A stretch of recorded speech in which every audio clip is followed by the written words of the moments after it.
manje yini ephethe? Angithi uyazi nje ukuthi lento igade mina nawe. Bekungangitshela ukuthi lezi zinto zisangisabisa mina. Bekodwa wangithembisa ukuthi ngiyophinde uyiphathe lezi zinto lezi. Ya beba ngiphiki ngakuthembisa. Kodwa ke ngoba sekuzobona uboyboy kumele ngihlezi ngokugadile. Hawu, wazi wajaha ubo. Wazi ngathi umfana, mina ngifuna intombazane. Hayi-ke angikuphikisi. Sekuyobonakala khona ukuthi umfana noma intombazane. Kodwa mina ngithi umfana. Hawu, babe, awusho. Sesake Amanda sinimtholile ni? Like seriously? Eish, babe. Angifuna kuyikhuluma ka-Amanda. Ngoba naye izolo kusihla ngifanele u-anti engibuza ukuthi akakho. Ngiyamtshela u-anti ukuthi lutho namanje sikamtholi. Nami sengilahle ithemba ukuthi udadewethu uyokabo.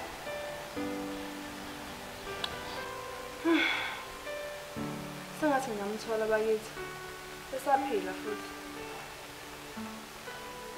Ya, nami nginalo lelo themba lokuthi ngithola umlingana nawe.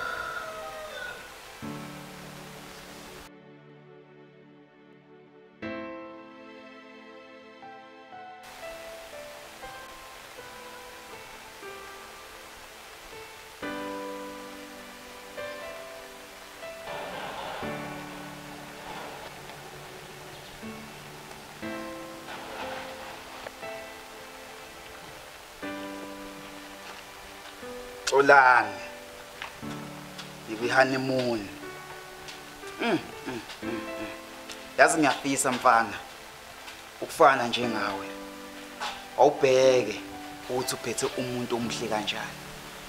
Khethile mfana. Uphethile ubhuku. Yes. Anginamona mfana. Ukhethile.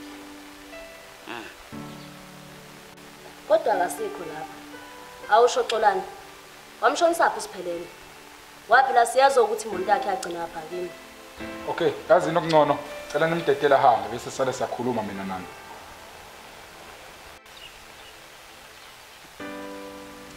Yewe. Yaziswa futhi. Udyaliwe yezwa. Akwazi kumdedela. Sinithweni noba yi2, kufanele ibe nobabili. Umdedela kanjani ahambe? Kusase kusemanzi phansi.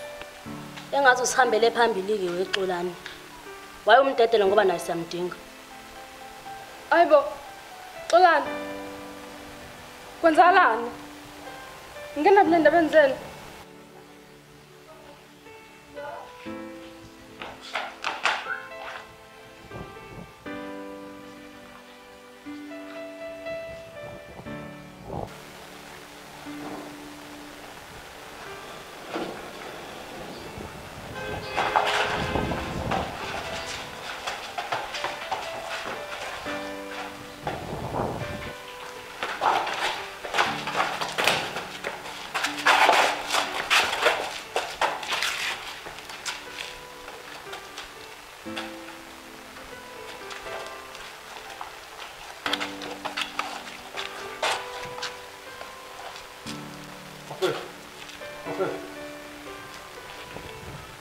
Ngiyaqolisa ngicela ngixolela mfethu.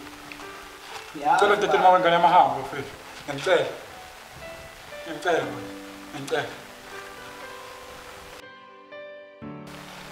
Eksona nomqoyi, fuse bye.